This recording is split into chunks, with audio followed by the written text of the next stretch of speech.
All right. I hear something say recording in 5 minutes and say. It is recording. But recording. Okay, we'll call the meeting to order. There. Oh, Yeah, that gets everybody's attention. So let's do the pledge of allegiance first. And then we'll start with Mr. Biden.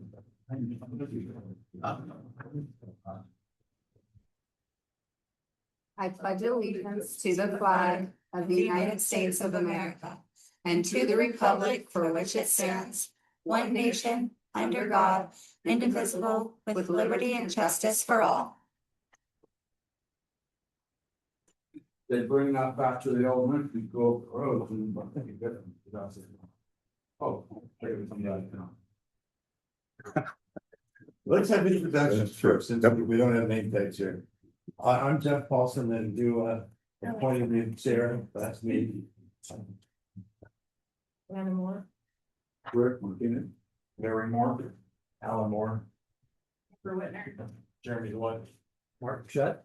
Pete Campa? Rachel Perlman. Jennifer Donovan. Okay. You know, on the outset, I just want to say I appreciate the staff. You've done a great job. It takes a lot of time to tear one of these. Do all this stuff, so thank you. Okay, you know, we have some members of the public here. Did you want to say anything at the meeting? Okay, I've been part of the Forest Service, the CDF, Groveland Community Services District, and everything's been here for 56 years. I heard you guys were discuss the history. I just wanted to see what it was. I know. Okay, What I did for 56 years up here. we'll quiz you as we go along. No, there's no quiz necessary. I just want to know what I did, 'cause I forgot. Oh, okay. Yeah. Well. This is gonna be kind of the sponge meeting, actually the sponge phase where we absorb knowledge from the staff and they're gonna give us background. So we're not really gonna take a lot of action items this time. It's more us listening and asking questions of the staff and getting clarification. So let's go on to item 2, review meeting 1 questions. So I'll take off here and get started. The main thing here is the one thing we want to do as we get to know each other and move forward through the process is to make sure if we came away from the last meeting with any questions or unresolved things in our mind, to bring those up first and either address them or talk about them in a future meeting or however we go about it. So questions from the committee as far as anything that you heard last time that you still have a blank in your mind, if you remember 2 weeks ago.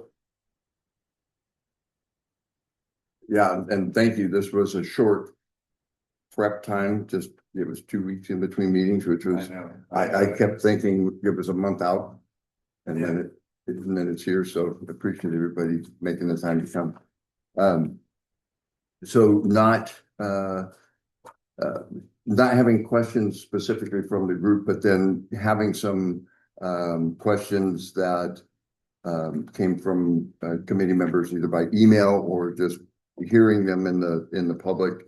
Wanted to have us take a look at the charter. So that's in your packet first, right? It has Citizens Advisory Committee Charter, which is just a summary of the purpose of the committee. Again, this committee was formed by the board of directors. So one thing that's different from the last meeting is that we're going to conduct all of the meetings in full compliance with the Ralph M. Brown Act. If you're not familiar with it, it's a public meetings requirement.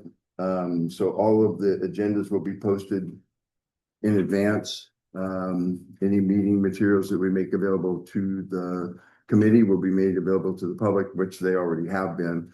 The difference is that we have a legal obligation under the California law to have the meetings run similar to a district board meeting.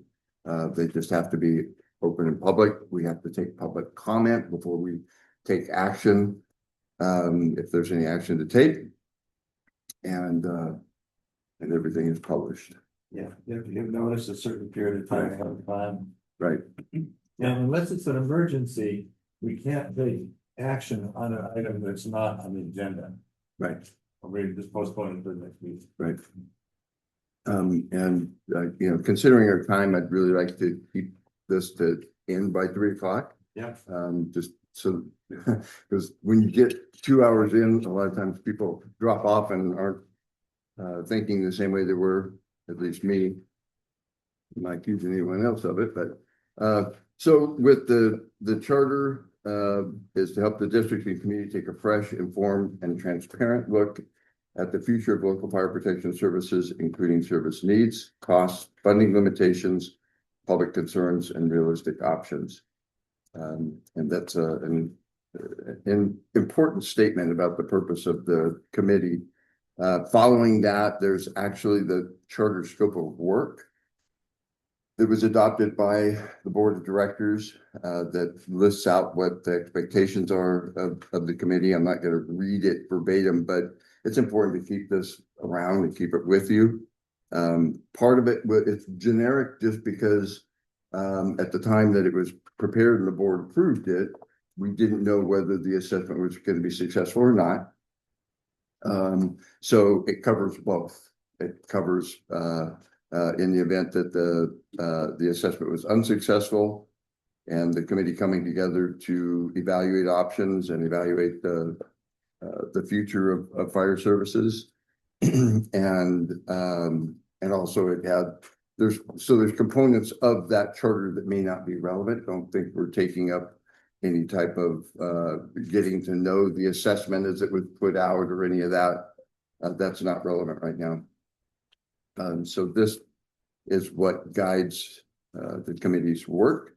And again, the understanding is that the deliverables will be observations, summaries, updates to the board, and reports as you want to produce them to the board, and ultimately some recommendations.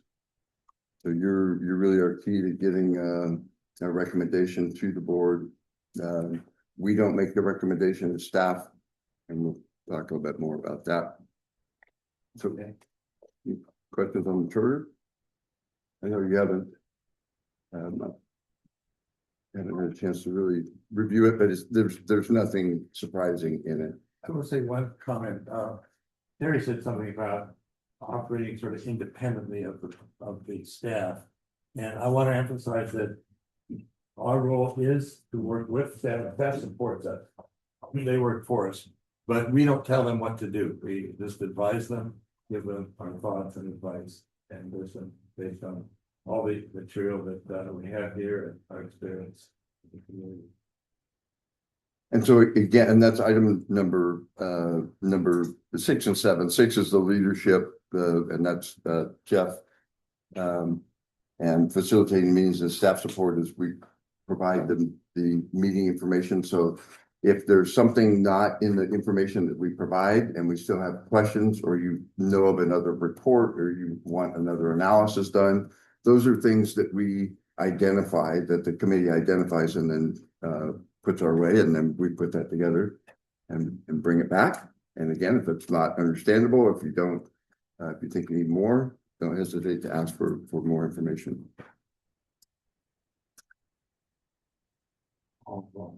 So, associated with that, the next section is titled Roles and Responsibilities. That's just a summary of what we just talked about. The role of the board of directors, they established the committee to evaluate the fire service and funding options and provide community informed recommendations. And the committee's role is summarized there, as well as the staff's role. So again, that's just for presentation, for understanding, and because there were questions about it. Again, it's an extremely technical issue. There's a lot of history, a lot of background, a lot of analysis, a lot of work that the county's done, a lot of work that the district's done,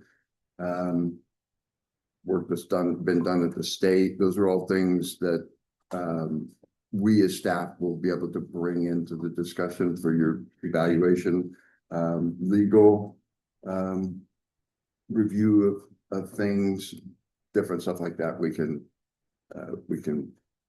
identify and then we can resolve and bring back in writing. Any thoughts you have on our role and this document?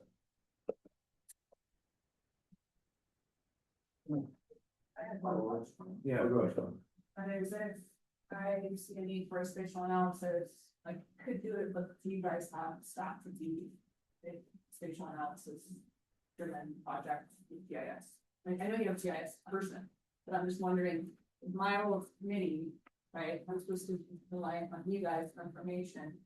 But I also have a skill set I can take, so I didn't know where you guys are at with performing analysis specifically. Let's see what comes up. Well, first off, I mean, my thoughts are. You look at things differently and you might say that would be really nice to see graphically. And then we can see if it's something that we can produce or would be better to have you produce. I mean, it's gonna be up to the committee on what level of detail and everything else. And I'm really glad to have you here. I took Edward Tufte's course. You know, it's graphic presentation of information. And I'm very useful. I got his books, so I really look forward to, you know, it's really important to show things clearly. And sometimes a graph or a map can go wrong. I'll be taking notes from perspective of the value in how the report was. Absolutely. I was just gonna say, the our role is to represent part of the citizen on the city. We are. Yeah. That's why we're here, right? It's not, well, I do get bored by the thing, but it's not. I'd rather be in the lake, but We'll make it up. that's our role, if you're out in our role. Represent. Yeah. Our neighbors or whatever, or our opinion, whatever, I think. Absolutely. Yeah, I mean, that's why the district was formed, is to be responsive to the needs of the public, and sometimes it's hard to get that information, even, you know, you might have it on the agenda 15 times, you might try to put it out on social media, and you might get a lot of conversation outside the room, but it doesn't, in many cases, it doesn't make it all the way to the board, or it's hard to interpret, and so that's It's like not really bragging, but I got plenty of time out there at all 3 meetings too, listening the whole time. Yeah.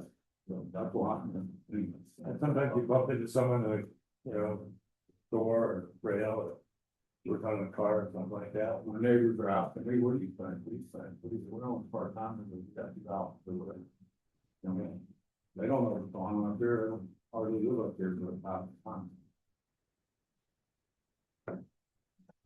Okay, so let's see. Rules from 20. Let's look at number 7.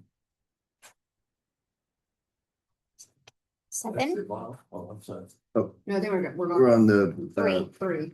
three, the Okay. minutes. Oh, okay. Who's working our way down? I like the way you work, though. Yeah. Jump right on how the agenda. That's good.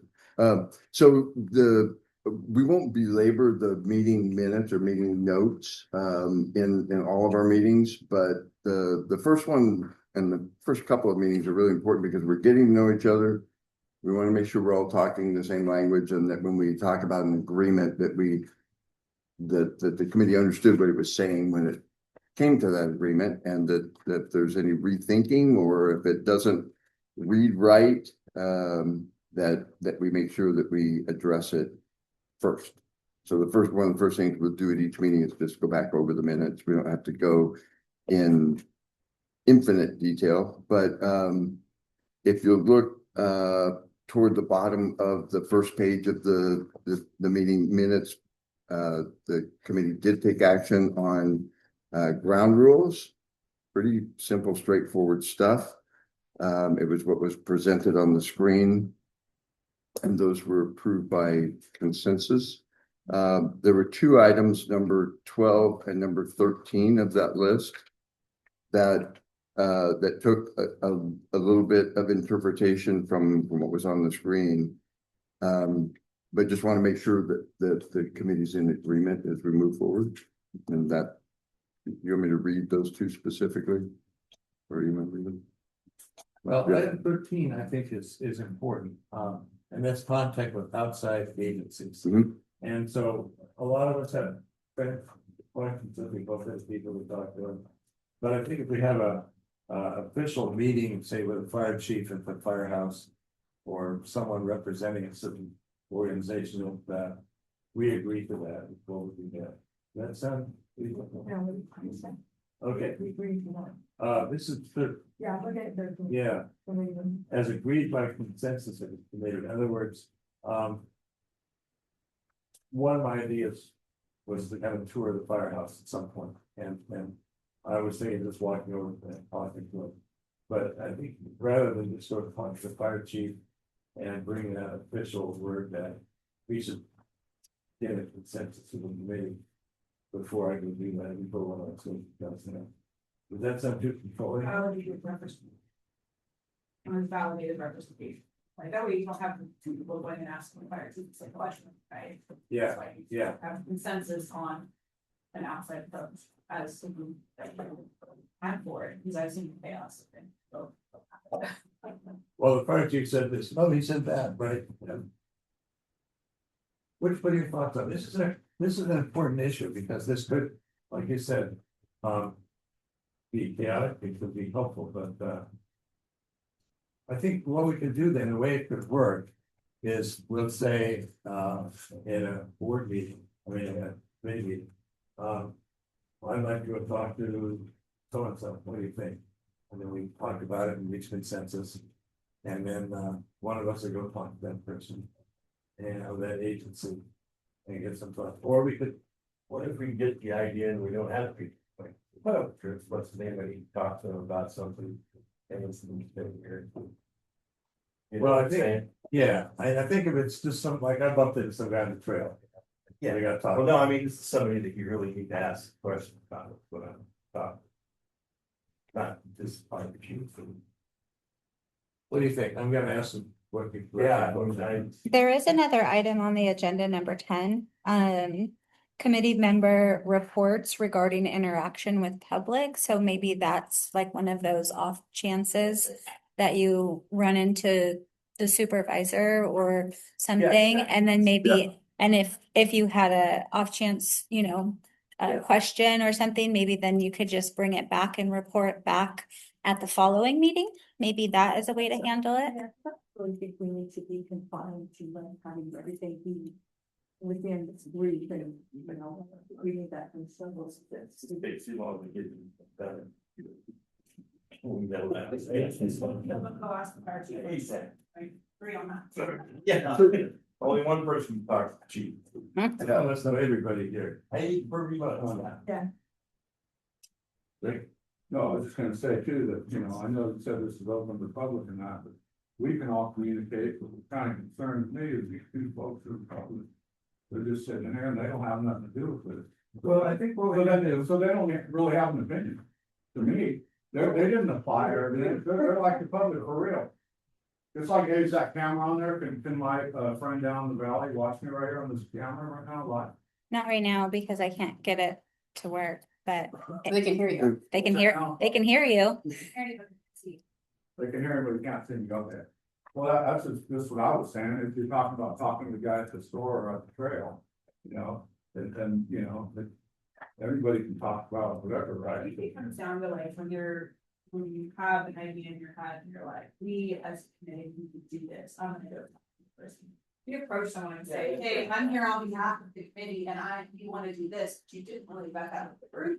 That's kind of where I'm, right, but casual interactions, if you just go back and you're open, I Right. think. I don't think we want to restrict communication. Exactly, that's what I was saying, yeah. But it seems like. Oh, I get. Right. If it's on behalf, we should be at the behest of the committee. Yeah. And personally, I mean, I'll look at every discussion around that with my for. Rather than one person only talking so and so, can we get so and so to come to the talkable committee, because they would have to play telephone. I think that's a great idea. There's some people here will grill. So because they don't depend on that one person asking the question you hope they ask. Yeah. You'd only thought about from you. But if you bump into some of the grocery store, you say, hey, you happen to be the fire chief. And you say, well, I'm here, I got a quick question, I'm not asking on behalf of the committee. But here's the question. And then you bring it back and say, I'm talking to so and so. As a. Yeah, that's what it's. Yeah. Does it get where you get more information? Wait. I was a reluctant bureaucrat all my career, so I try not to be bureaucratic, so. And regarding members of the public that have a question, I've been in meetings where you submit a card with an agenda item. And then we get to the, Throw a prop, you know, Mhm. but if you have any, and just raise your hand, my back's to you, but the staff can see you. Just raise your hand and you can say something on that agenda item. Well, we got a chair right over here for you. Well, it's not take a step further, this one. There is. Maybe that's why I'm here. Maybe, okay, see how we operate. See if we end on time. Okay, well, thank you for coming. Okay, Do we need to modify that statement, or do we have an understanding of? Does that reflect the discussion? Number 13. Yeah. Yeah, I think we all. I was agreed by consensus. Yeah. Okay. I would add one word, maybe, say, committee members may have, we can say official contact. You know, or committee representative contact. Then you go on first, but if you just talk to someone in the grocery store and you have a question, you know, I think we should encourage that kind of public feedback. mhm. Thoughts? I agree. All right, cool. Okay, so Okay. I got it. Yeah. Make I'd that, like to make a motion, will we make that one word change and stuff the minutes on what the sentence. Okay, thank you. Okay. Got that? Mhm. Okay. Rachel doesn't. Who seconded? Okay. so sorry, that on item number 12, I think that the distribution, member information requests and responses will be distributed to all committee members. Was what that was, I don't know, what, Oh, I yeah. don't, community, I just don't, I think that was, Oh, I don't know how to identify what community is. It's committee member. It was committee. I mean, we can make it public if the committee wants, we can put it on the website or whatever. It is. But- I think it was committee. But Okay. the discussion was about if somebody asked for something, Yeah. rather than being just a single request, that they can make a single request for information, but then that would be distributed to the whole committee. Do you want to amend your motion to say, I will. change community to committee? And fix typo. Right. Okay, Thank you. all right, What's the typo? Yeah. Yeah. So then the approval of the minutes would then also include the other items of the chair, the board report, the attendance requirements that we talked about at length, the group email communications and the dedicated webpage. one thing you can really get bogged down in is revisiting the substance of a previous item. It's really more just to check for typos. Exactly. You know, I don't want to rehash things. Exactly. Okay. Okay. All right, so moving on. And just, if anybody doesn't agree, so, but, because at the last meeting, when Kay was still on, she said that she didn't agree by consensus, but she didn't not make it apparent that she disagreed. So if you do disagree, please say no. That was very obvious for us, so we can make sure the minutes or the minutes reflect that. Are we all agreed? So far, yeah. Okay, all right. So number 4, committee work plan and timeline. And that is, we have a hand up for that. Mhm. We do. I will- The I'll add page numbers next time. I normally do. Sorry, this is kind of, graphic, it looks just like that up on the screen. Like that, it's this one, yeah, It's 2 pages. yeah, okay. And again, this was prepared by staff just as a starting point for discussion. Part of this was intended to be able to make sure that if you've got an interest in some point of work or analysis or numbers or something that you had the opportunity to provide that input and make sure that a work plan was being put together that we're stepping through, because it takes us a lot of time within that month, getting ready for the next meeting, to make sure we pull all the information together and everything else. And this was put out there as just an example of a systematic plan to work through answering a lot of questions up front and then getting to evaluating options as we get further along. So to the committee, if we want to go through each of them quickly, I mean, it's a, Let's say quickly, Pete.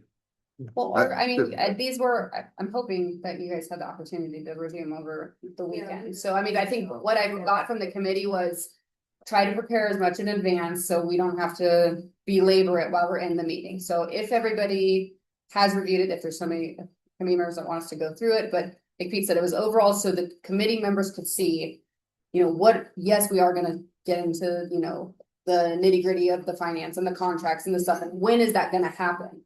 To give a little bit of a roadmap. And again, this isn't, the committee wants to change it. If some of these take more meetings, this is just essentially a basic overview of how we looked at over the course of the meetings and what was going to be discussed at those. Some of these may require more meetings in the month, maybe less, I don't know. But wanted to provide this as a roadmap for the committee to know what to expect over the coming weeks, months, I'm sorry. I'm thinking, I guess. Yeah, trying to believe a year when it's snowing, but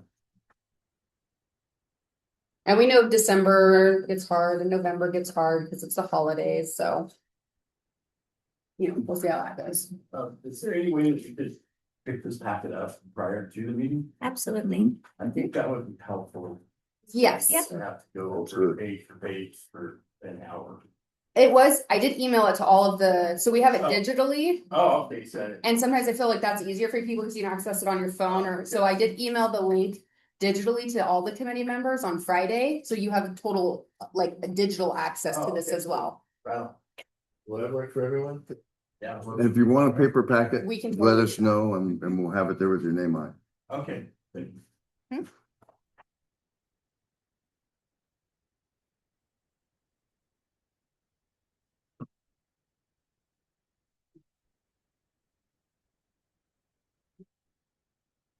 Do we need to Does, do I a don't- vote? Do does we, anybody have any concerns about the work plan?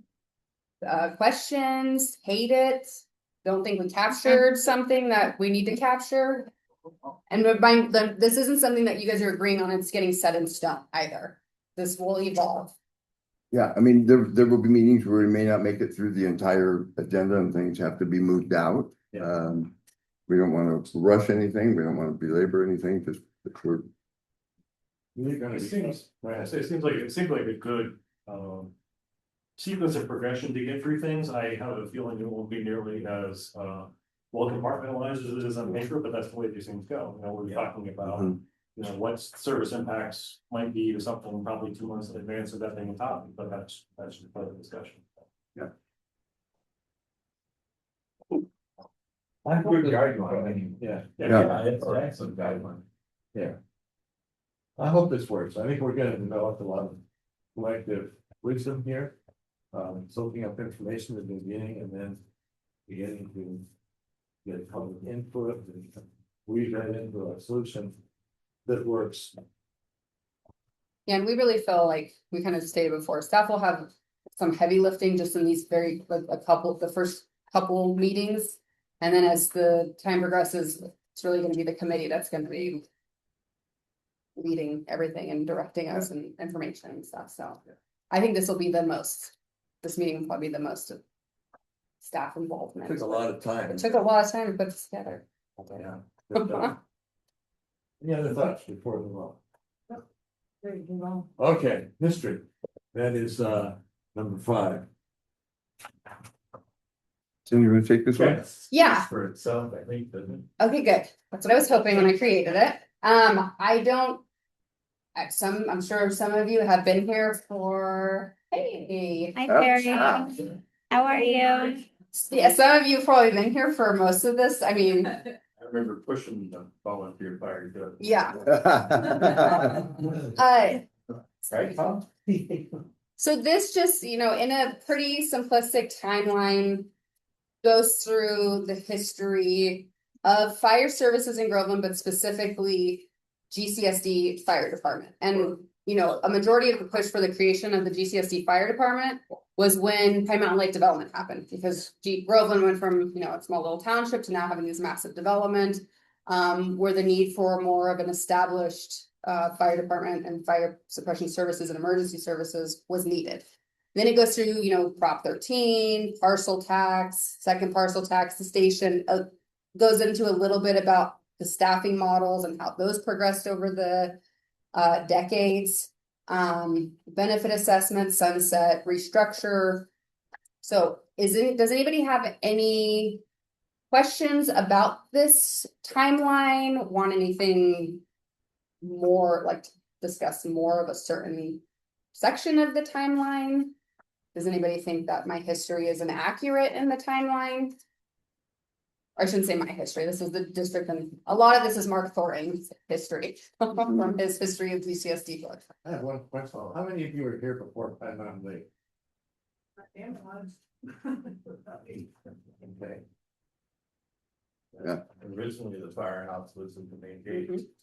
Oh, okay. That's where they have fire truck and ambulance. So Okay. Pine Mountain ran it all.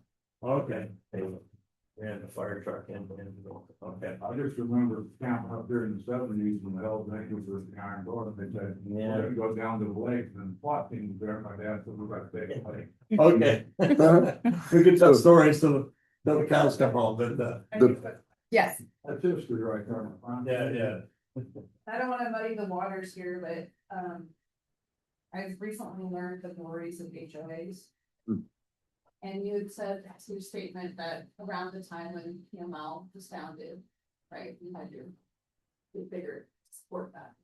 And I'm just curious, in the timeline, those remember, when was PML actually like broken? Late sixties. William Cascade. In 1968. 67. Yeah. I started long, and in 68, we went for a fishing trip by Dunport to Tonka. We were trespassing, but everybody went there. And on the way out, these guys stopped us right on the 9th. But we had no idea who these people were. They were surveyors for Raymond Bay, and they asked us what we were doing. We told them we'd been down to Bickerman's Pond fishing. And the guy said, well, I'm gonna tell you, that life is over. And we thought we were gonna go to jail. You know, I mean, we looked that life is over, and it's like, oh, boy, it's like, we talked to them a few minutes, and they said, no matter where you look here, it's gonna be a house. And what do you mean? They said, that's what we're doing, we're surveying, and there's gonna be houses everywhere. I was like, that's not a good idea. I said, your pond will probably disappear, but there'll be a big lake there. They drained the pond. There's still a swampy area there, That gives me. but that was in 68. Okay. Yeah. Some more history, my friend. yeah. Come on now, you're learning a lot today, and the public's learning too. For the people who haven't been here since beginning of Pine Mountain Lake. Yeah. And, Yeah. as far as the timeline, is it helpful? Do you have any questions? Did you learn something from it? I was really asking because I know once an HOA is formed, county approves that, and then the monies for the roads come out of the HOA, right? And so from a parcel tax standpoint, I'm interested to understand the parcel money that comes from PML lots goes to the county. But then does it ever come back to us for? Oh, we're So gonna that's a talk about that one. Timeline. Yeah, But when it was Go incorporated, ahead. when the county would have just been like, you pay for everything inside and we'll take the. You want to summarize? Pete? Well, yeah, it didn't really have to do with the development of Pine Mountain Lake as much as the state law, and Proposition 13. In the 70s, and but the tax base was increasing during that period of time, from when PML was developed and people were starting to build. So it increased the base, because when Prop 13 came into play in the late 70s, that fixed the percentage of money that GCSD got back.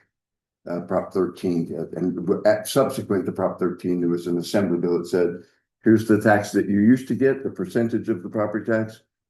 Here's what you get going forward, and that's fixed in law. So that we'll talk in detail about that. There wasn't anything specific to Pine Mountain Lake that was different from Big Oak Flat that came in. It was just based on property value. It's the ad valorem property taxes.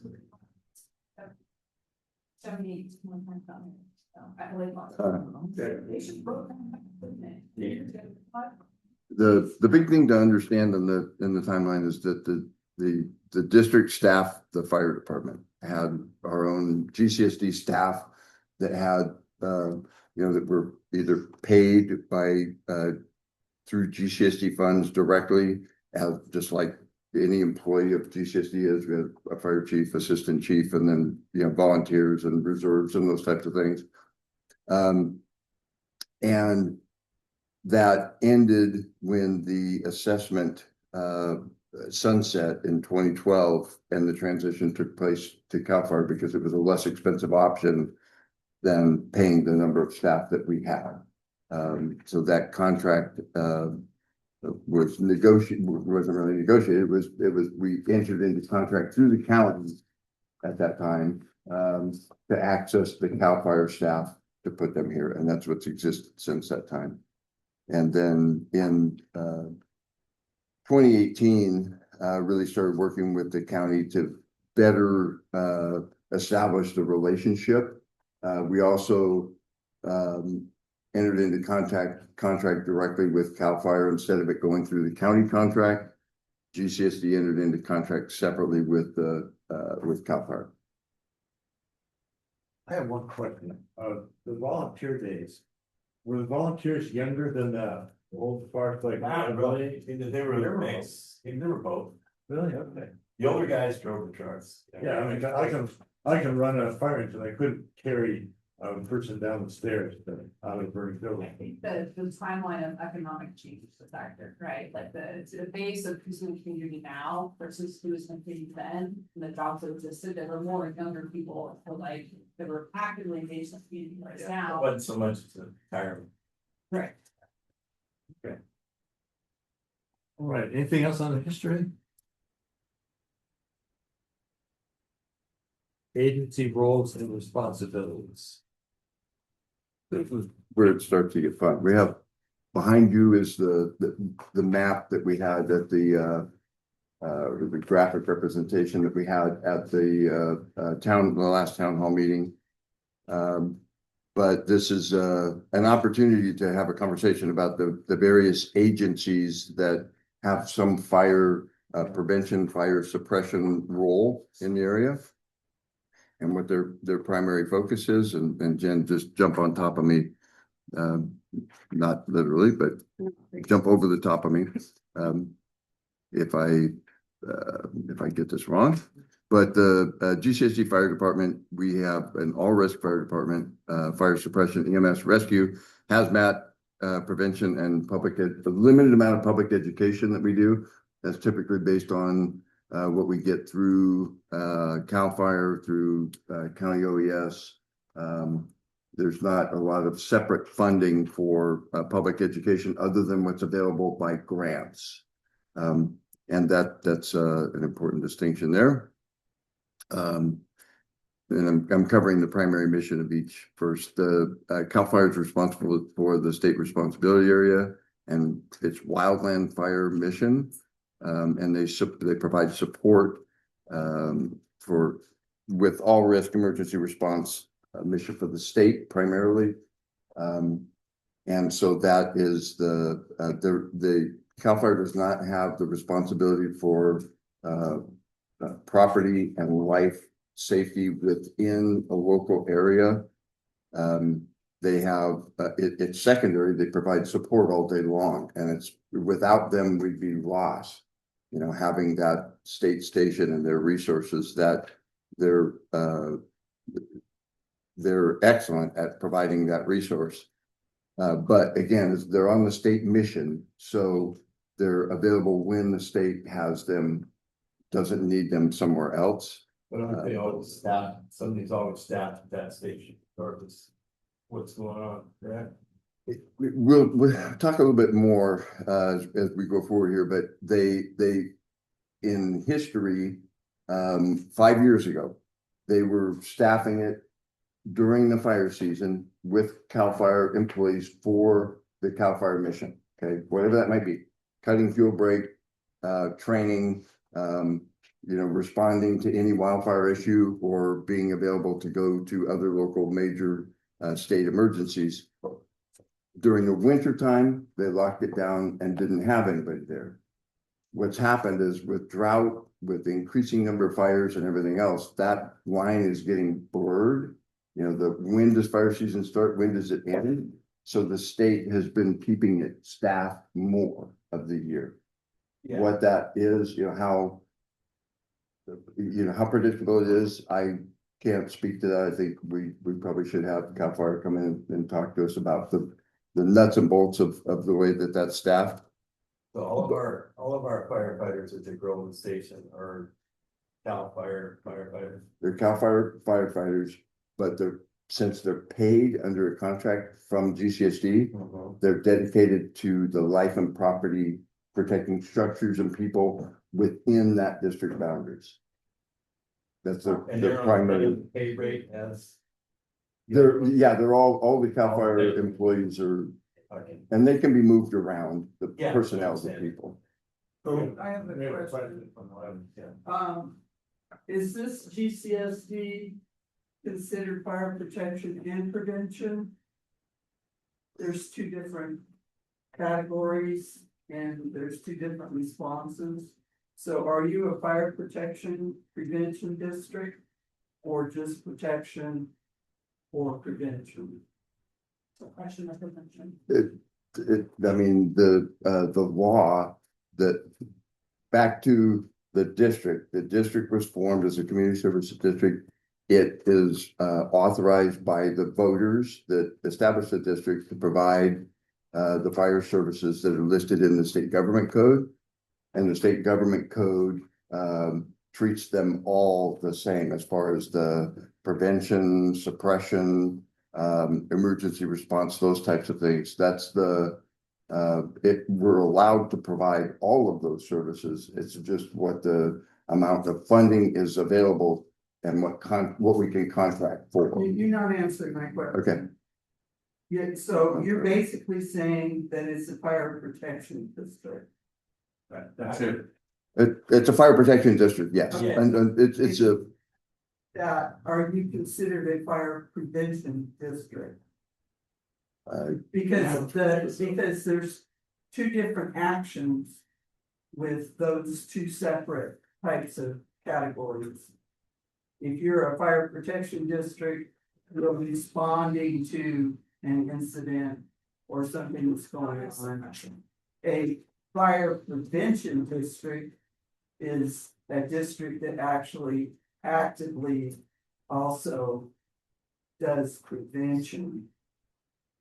What I was saying is the state law allows us to do either, And you're doing that because that's your grants that are doing Right. fuel reduction, right? fuel modifications, that matches, meets that. Well, it's somewhat of a hybrid, because within the contract of CAL FIRE, prevention is a box you can check that can be provided, but it's at an additional cost. So that's going to people's houses, check, kind of like what Prime Mountain Lake does. We do not have that box checked with CAL FIRE right now. Thank you, that's my question. Okay. But we do lots of prevention within what we have. So like CAL FIRE, they predominantly write the grant. So the fuels reductions that we've done within the community, that's what Pete was kind of saying. We can do fire prevention. We do it when we can and when funds allow, but it's not a specific service that we contract for to have it 24/7 all year long. It's when we can fund those efforts. Appreciate that. Yeah. So some districts have their contract with CAL FIRE for the suppression end of it, and then also have district staff or another contract to do the prevention. Some with will contract with the Resource Conservation District or something else to provide a higher level of service. Thank you. And you know about the homeowners association role of fire prevention? No, I'm not in that. They have two full-time staff people that drive around and they look at the people, hope there's weeds, that they clear the. That's PML. PML, right? Yeah, no, that's. I'm not in PML now. Okay. I'm in the district, but not in So you PML. don't have that, policing. We don't No, know. we do. We have it from CAL FIRE, because CAL FIRE has the authority to be able to enforce 4291, which are the clearances that those folks in the HOA are doing. So we all have that. Do they do much of that? Oh, Oh, yeah, I got it. We discussed, Okay, good. If my gate is open, they have to come multiple times a year if the gate is closed and. I haven't seen them around Big Oak in 7 or 8 years. I was. And believe me, I talked to the captain when there, and I told him, I said, you can throw a rock from your station to a piece of property that is just unreal. And they've been up and down that road. He says, well, we no longer, we do that and we don't do that. And I said, yeah, I heard you even farmed it out. So I said, the beauty of that in-house was at least the fire department knew where to go to. Because they've been around the community checking houses. And he said, well, I'll check into it. Well, nothing changed. It's Well, it's fine, I mean, they don't. We're not signed up with that, with CAL FIRE, so, yeah, go ahead. I have a related question on like entity relationship, so. Tuolumne. I'm not gonna totally mess up this acronym, Tuolumne County Resource. There's a district that is doing fuels work, it's Tenaya Fuels Work Project involved in fuel mitigation. Behind my property, the BLM land and around the elementary school. Tuolumne County Resource. Conservation PRC, District. Right, so in the grander scheme of things, they're where? Like, where are they in the relationship? Because they're doing fuels work in the space of GCSD. So I'm just trying to understand like where they fit in this picture. They're countywide and they are they are complementary, more on the prevention side. On the fuels reduction and prevention side. We get a lot of it goes through CAL FIRE too. I think, you know, so anytime we identify something like this, I think it would be good to just have a handout that explains that, because they're in that business. There's a number of spin-off entities that work together regionally between Mariposa and Tuolumne. You know, the fire doesn't know any boundaries, so. I got one here, on inside the gates there, I've seen the fire safety people going around doing the fire safety, you know. Then I seen the gal on the CAL FIRE truck come over to my neighbor and walk around the property, tell her what they needed to do. And PML. Yeah, it'd be on the gate. The captain, and somebody called somebody, and CAL FIRE out there. The captain I talked to said, there is a situation there, but he said, we actually have no authority to do anything. If they don't respond to what we've told they need cleanup. And I thought you could get a violation, but according to him, no. I don't, is that true? I don't think Well, that's. Probably. I think that would be good for them to answer. Maybe he did. The captain you're talking to is a fireman. The fire prevention people, fire prevention staff, and the people who have 4291 authority have the ability to go to the district attorney's office and file a complaint or issue a citation for failure to comply with the law. So, no, they can follow up all they want. And that's the reason when your volunteers in your HOA go around and do your original inspections, if someone fails, the second inspection is done by CAL FIRE. So that's the reason you see CAL FIRE in there, because they're the ones following them, because they're the ones with the authority and responsibility to follow through with a corrective action. My neighbor got a 30-day correction notice, and if they don't get their act together to get it corrected, that the district attorney's office can go ahead and levy a fine against them and hire a contractor for the county to do the work. Yeah. And then the county will put that against the lien against your property. Will they do that? I've never seen them do it in my 50+ years of doing this up here. And I had cross designation as a 4291 enforcer. So I've never seen them follow that far, but we always usually fall in compliance. You give somebody 30 days, they're gonna jump. Yeah, I'll say something honest. I used to work for a fire department. People don't sign up to be firefighters to go around and like tickets, citations. They, firefighters. Oh, there's a difference in their badges. Yeah, You see the and curved badges, the their, rounded corners, those are the nice guys. You see one that's got the points on it? He's the one. but, Yeah. Amber, to answer your question about this, district that's clearing vegetation behind Tenaya.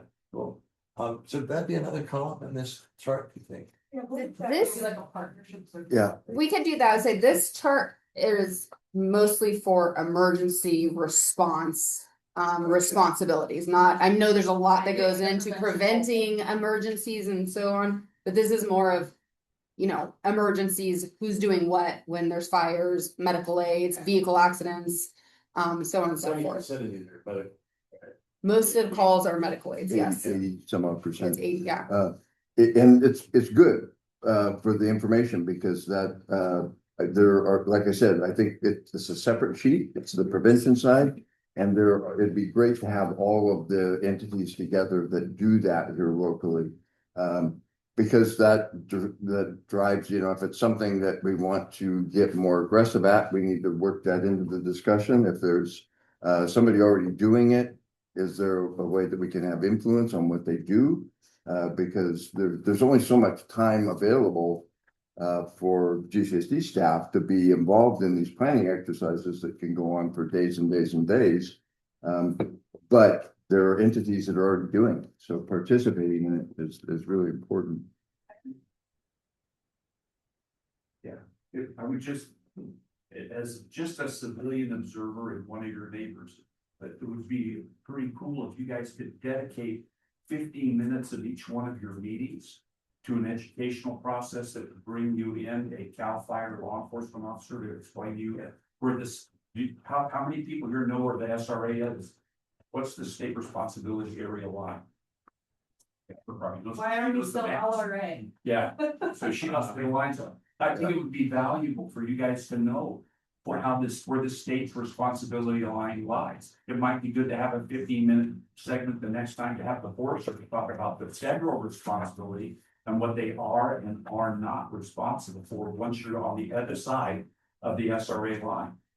And there's an SRA line in the front country and the high country. And I'm still integrated with NIST and stuff, I have access to all those data layers, so if we wanna have an educational session, I can pull from authoritative resources and provide that as informational. is that gonna pertain to what somebody was saying? I think you guys need to have this broad background and knowledge about the Absolutely. state, about Where the the feds. risks, yeah. SWIFT needs to come talk to you guys, Fire State Council needs to come do, and I mean brief, 15 minutes of your time in your work meeting, have the Fire State Council, come in and give you presentations to what the Fire State Council is gonna do for you. Yeah. And it's just knowledge, so it's just a suggestion. I'm gonna insert myself one more time. And then I'm gonna shut up. But the thing that you're looking at here is fire prevention is going to be huge. Oh, yeah, it always is. Because California and the feds are looking at what is happening and realizing that that whole end of fire has been neglected for decades.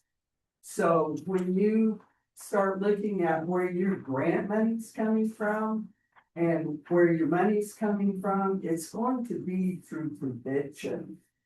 That's also gonna help with insurance. Yes. Well. You know, at the same time, it's like, to me, there's this real dirty word. It's called FEMA. And it's really good for what it was designed. But anymore, if you look around, it's just, nobody does any maintenance. They gave up on the prevention part that you're talking about. Because they know when it becomes catastrophic, the governor will sign it, and here comes the FEMA money. It's too late. Yeah, but it's turned into big business, what it is. You know, you've been out there, Tom. Yeah. You know exactly what it's like. And that's where all agencies are going to. It's just step back and we will collect our FEMA money when it gets here. But everything's gone by then, but all they're getting is money to come back in. You know, I think this is really a topic, a whole Yes. meeting on prevention. Yeah. Yeah, we're getting off. Course. No, I mean, this is excellent. I'll make a motion that, I know we're looking at probably the next meeting, Tom said number 12, but I'll make a motion that we have a meeting devoted to, prevention. Agencies, issues, maybe have a I guest. think it's important we do that soon, because I have a question, I look at this and I know the difference between LRA, SRA and FRA, local, state, fed, right? And in the box, it says, this is what CAL FIRE does to us. But what she just shared was, oh yeah, there's things we can have them do and not have to do. So then my question becomes, okay, under SRA, does CAL FIRE have the ability to perform mass services? Right, like what is the difference in that? So understanding what they can provide from a prevention standpoint versus what they can provide in this blue box, right? And why, because Yeah. I also would like to share more about DPA, direct protection areas, which is FRA, SLA. Okay. I have a motion, do I hear a second? Second. Okay. All right, what discussion? What was the motion? Well, the motion was that we have a meeting devoted to prevention. Understanding. We'll add that to the So I'll work play devil- plan. I'll play devil's advocate and ask the question, how does that help us figure out the funding problem? That's what I. What I was gonna Yeah, say. say. Well, I- it gives you prevention's context needed, for but- how much money we I think actually so, need.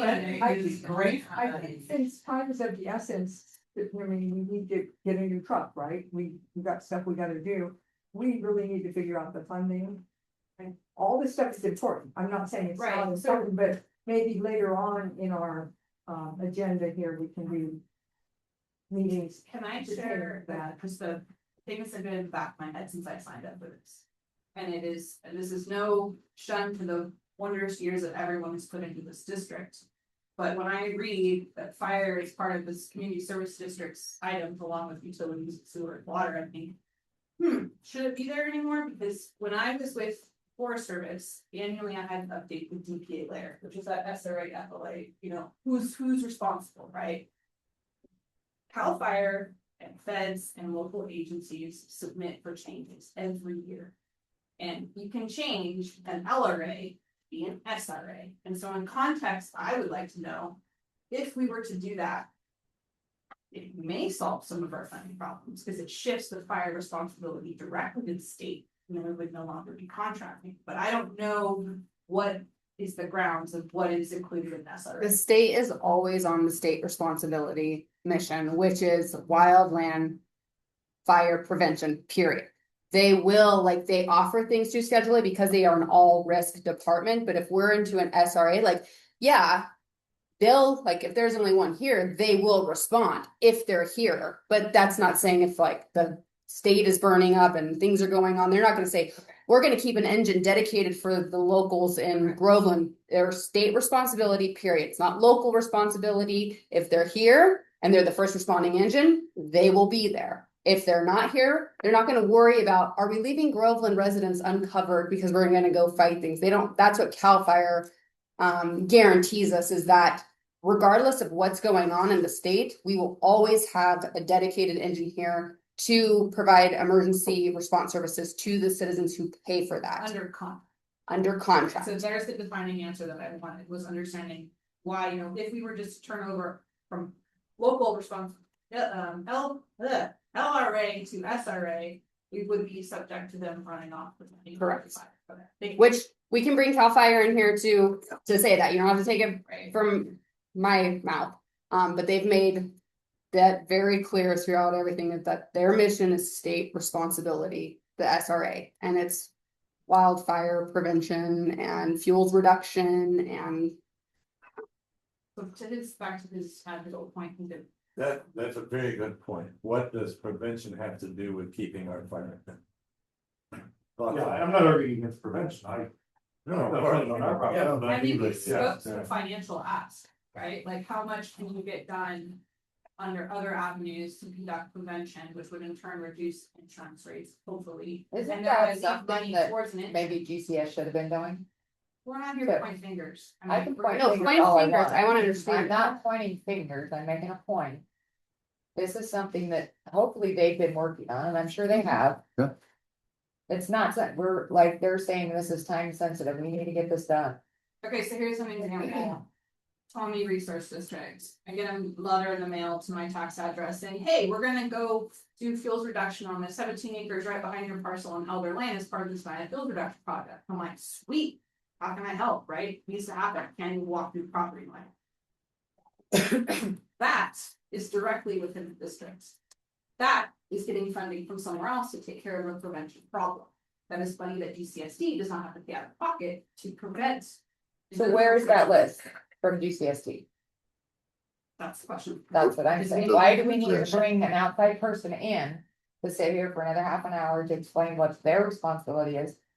I'm sure they know Or what, it's just like, what is the budget for prevention versus the budget for an engine, right? Or not, do we really need that much money going into prevention if we have other alternatives of fulfilling the prevention mission? I think let's start by summarizing what each of those entities do, because there's a lot of them. And what our relationship has been with them, what influence we have, and just, I think it's an agenda topic. It doesn't have to be a full meeting.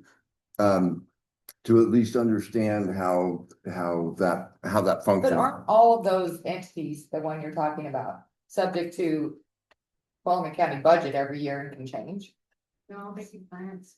Well, I would. But they don't know if they're gonna get grants. I But mean, that's how they exist. That's what funds your program. But we can't say, okay, we're gonna get this much amount of work done for the next 5 years when we have no idea what grants they're gonna get. We need to concentrate on paying for the fire department and not worry Right. about extra stuff. This If we get it, great. But we need to figure out how to pay for the fire department. Pete, I'm Context there for me was figuring out how much less we need to spend on prevention, so we can spend more on. We don't spend anything on, we don't have a prevention budget. Yeah. We, the staff time. we've got staff time, but again, that's one of the benefits that comes with CAL FIRE is they really work, they're the ones writing the grants. So the huge fuels reduction projects that we have done on district property in town. I mean, when there's the opportunity and somebody's trying to give us money, we figure out a way to add prevention to it, but we do not have a line item in the budget that's for prevention. Well, folks, I would like to withdraw my motion and modify it to say that we would have a agenda item to discuss prevention, not a whole meeting. Yeah. Anyone second that? Yes. I'd like to see it all together too on a single Okay. document, because there's a lot of people doing a lot of good work and we're involved in the planning and.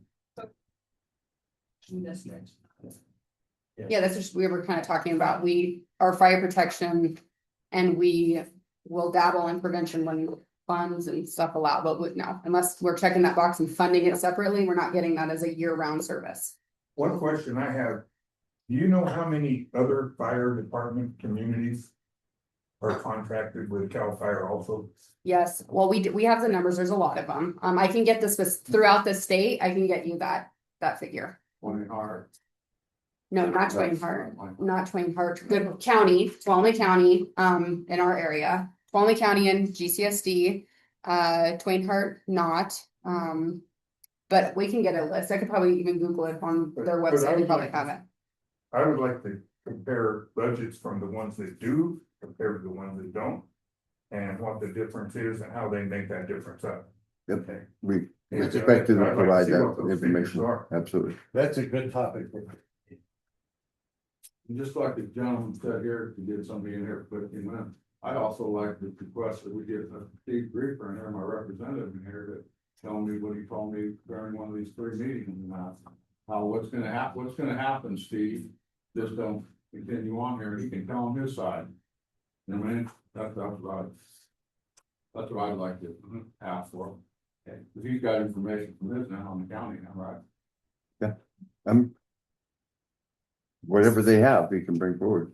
Yeah, absolutely. So Yeah, I this handout, I just want to make sure that this is a really important one, because I think through the assessment, one of the things that we learned is there was a lot of confusion about, like we just kind of clarified, well, why doesn't, we have CAL FIRE here all year long, they're gonna be the ones that do that, okay, well, that depends, and there's a lot of nuances involved in that, like Pete said, there's fire season, there's not fire season, that's why we have like the Amador plan in here, because what the Amador plan was when they closed up shop, because GCSD's always had 2, not always, but for a long time, they had 2 on, and we would fill it with reserves and volunteers to make the 4 bodies for the 2 in, 2 out requirement.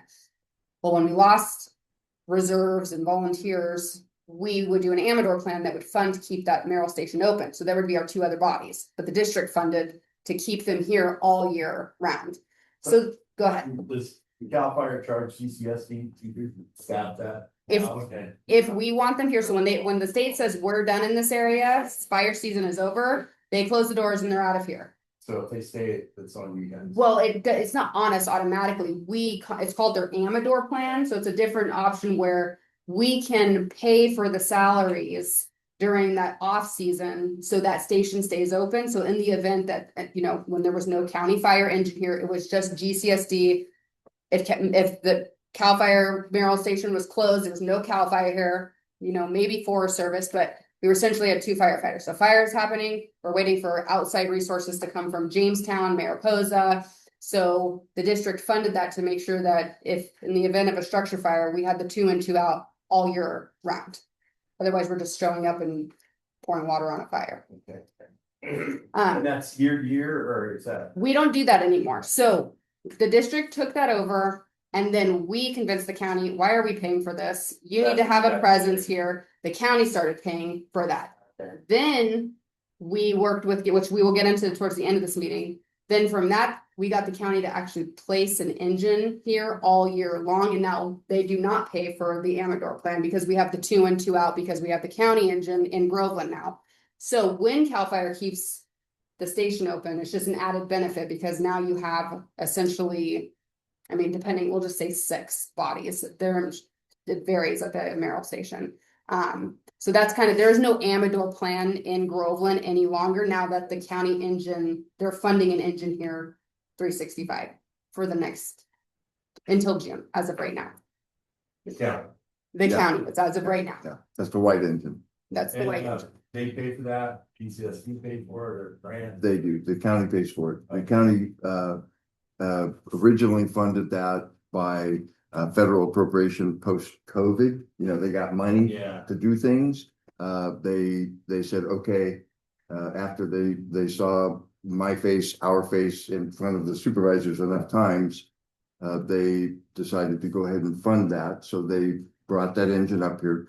Then they, at the same time, we're applying for funds to add the staffing to this federal SAFER program. And that's how they had 3 more years of funding through that ended in March of this year. This year. And so, but then the county at that time made a commitment to keep it until the end of June of next year. But that county truck though, is that a county employee fireman or a DC, Cal Fire? Cal Fire. It's CAL FIRE. Cal Fire. It's So under their that's- contract. So that, in other words, they are now putting their people in the county truck. 2 staffs 511. They're staffing all of them. Yeah. Not the individual fire districts like Miwok, Sugar Pine, and Twain-Hart. They have their own fire department. Contract safety.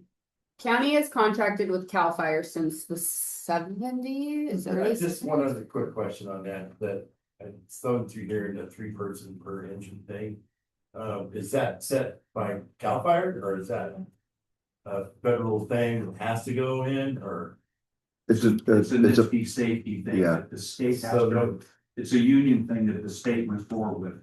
The national fire safety says now you have to have 3 For, staff. doesn't matter if you're with contract or not, right? No, 3 staffing. The individual fire departments like Miwok, Sugar Pine, and Twain-Hart, or Roland was under the old system, which we aren't. Yeah. If we were, you'd set your own policies. Oh, okay. But then you're asking for liability because of the National Standards Act that's requiring you to have 2 in, 2 out. So the 3 staffing makes it possible. That is one. Yeah, so it's the NFPA standards, and I believe it's actually 5 people as their standard that on an engine, which has been in place for a very, very, very long time. CAL FIRE has started to transition towards NFPA standards over a decade ago. So I believe it's NFPA is 5, and then it'll say like, in order for you to do this, all of these things, you need a minimum of this, for life, for safety of the firefighters.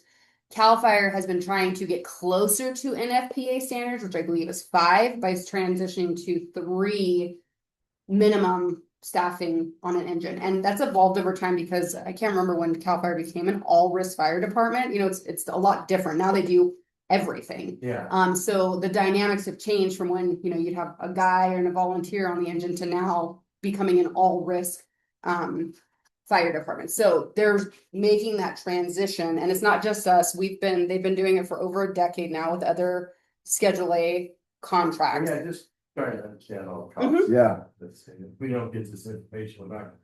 Yeah, and that's what we're here for. Absolutely. So And we're they've had some flexibility, you know, to a point. We've been able to put that off, just because of the fact that, you know, we've got the county engineer and there's backing for them. So they've been a little bit flexible on implementing that, but in the contract that we're currently under at year 3, they're starting to add that staff. And that's what we saw in the future. And that's where We we're. need to work on it. Right. Do as possibly in 5, I mean, down the road for the. If you cover, you have to cover the cost of the 5, right? Exactly. As the district fire protection, when you have them here, you're paying for them, correct? Right, I'm not sure where the 5 come from, it Well, goes I from mean, 2 it to goes 3. up to 5. If it goes to 5, like. Well, yeah, You're paying for 3 now, if it goes up to 5, then you're gonna be paying for 5 employees on Cal Fire. If we're remain, but I don't see that. I think I'll be gone before they ever choose to. But I'm just. But yeah, Put in the Correct. expense that's gonna be going against your fire department, your fire district. Is the fact that you're having to pay the Cal Fire staff expenses. yes, The state doesn't pay for it, the district pays for it. correct. That's one of the big issues we're facing is basically we're looking toward improved fire service response. So in other words, there's, Yeah. you have a contract with CAL FIRE, UTFB, yes, and the county has a separate. So. Since you tried to get an assessment to make up the difference. Why didn't the county try to do the same thing or make it county-wide? And take your part out of the picture? you would have to have the county board of supervisors answer that question. Well, I mean, it makes sense to me Yeah. if your contract has got to be renewed. Right. And it's gonna have to have a different budget. Somewhere along the line, the county's contract's gonna have to be renewed with CAL FIRE. And it's gonna be a different budget. So you think the county would get on board and say, let's make it a complete county. And stop this process. You know, I mean, it seems simple, but I think that would be a logical thing to do. Well, I think that's why we're here. Yeah. So, That's why they closed station 56 at Monteville. And that's why Calaveras is consolidated into all the counties. We're looking at basically, go ahead. Oh, I was just gonna bring us back to the timeline part, right? I wanted to point out, since you have like the measures, like the measure 5. I'm curious if maybe we need to write this down as a future topic of discussion or investigation, but in 2020. Prop 19 passed, 2021 it was enacted, which quite frankly is going to screw over my son, but essentially. If you inherit a property and that, there's all these new rules about how you cannot adopt the original tax base that was under Prop 13. So all the homes that have since sold since 2021 that were not appropriately needed into a trust to negate this change. Prop 13 is less of a factor in reducing tax base of homes that have recently sold. And it's been 5 years since that has been enacted. So I'm curious, you might need to take an investigation, or at least put it on here that we know in 2020, Prop 19 passed.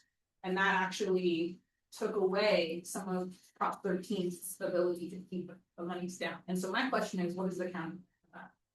Well, they're getting, essentially what it's doing is they're just getting more money per those parcels because the previous law, I don't know. We'll get into that when we get into the finances, the answer is yes. If a property goes up, you know, if a property goes up in value, we don't get more of the percentage, but with the property value going up itself, you know, then there is a higher amount that we receive. It's still fixed mostly in most of the areas of GCSD. It's about 15.5, 16%. It's a really complicated formula, so we've got to be Okay. mentally prepared to talk about that, but. I just wanted to mention that it's part of the time. Yeah, Prop 13 Yeah. was enacted, but then Prop 19 comes to it. So.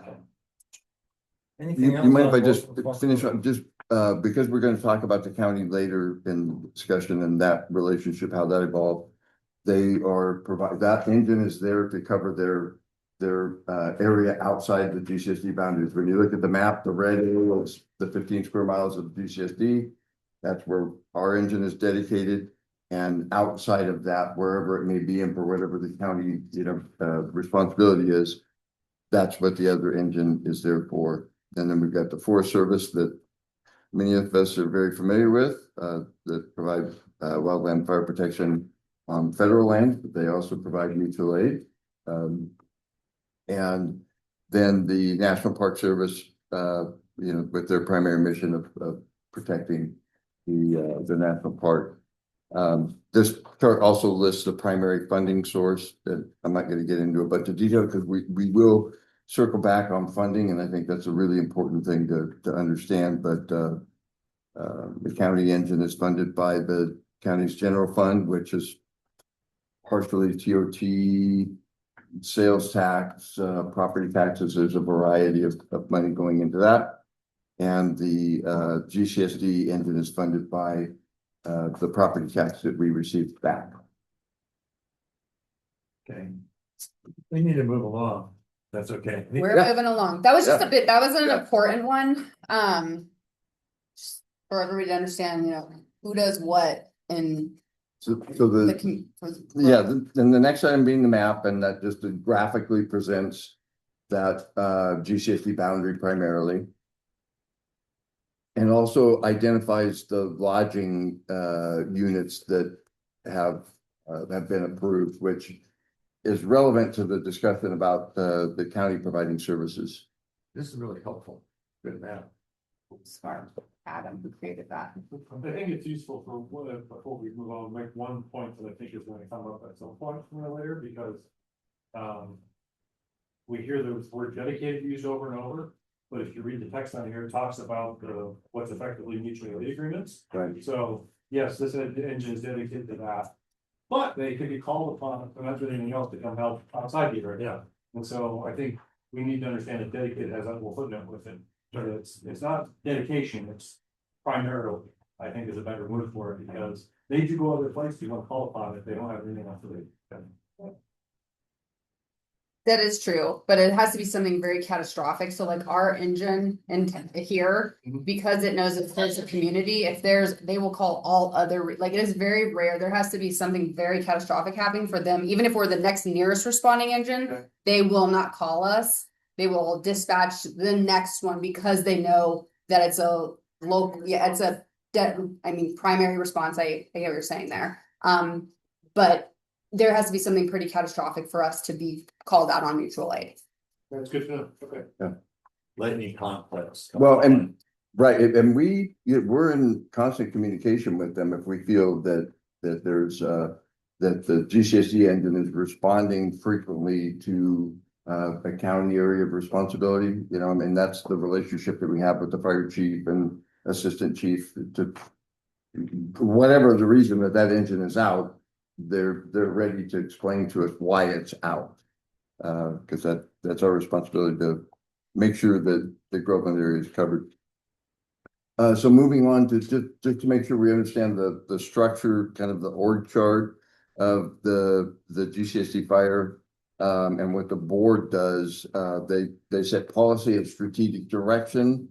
We adopted master plans. I think the first master plan was done back in 2007. What have I ever got? We're on this Oh, okay. this orange sheet. There you go. Orange bubbles.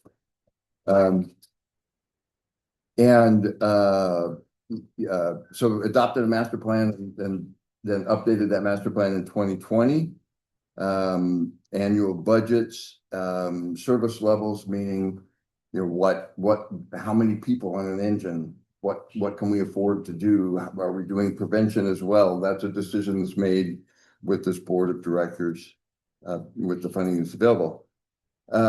Performance, after the master plan in 2020 was adopted, one of the recommendations was that we adopt a baseline deployment standard. How quickly are we able to respond to 90% of the calls? Because then you can look at your performance over time. If you're dropping off, that means your resources are becoming less available, and you've got to plan for that and think about how that affects your ability to respond. So that's so we've adopted a standard. The board adopted a 14-minute, which is basically a rural response time standard. A standard in a larger municipality might be 7 minutes. NFPA, the National Fire Protection, has standards that are objectives for all fire departments. And again, 14 minutes is there's only certain areas of the response area that take us 14 minutes to get. The majority of the calls are much less than that. Yeah, our average response time is around 6 minutes. Right.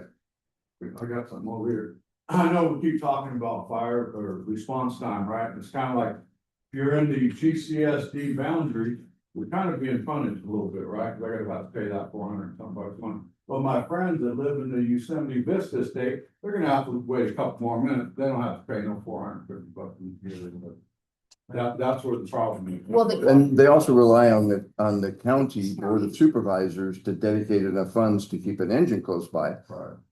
And that's, so I mean, the question is hoping that they'll do it versus, the difference and the reason the district was formed was to be responsive to the local needs and to make sure that if the driving force was that we want to make sure we have a 14-minute response time, that's my role as the manager to be evaluating all the data, looking at the responses, looking at trends, and making sure that that we can always achieve it.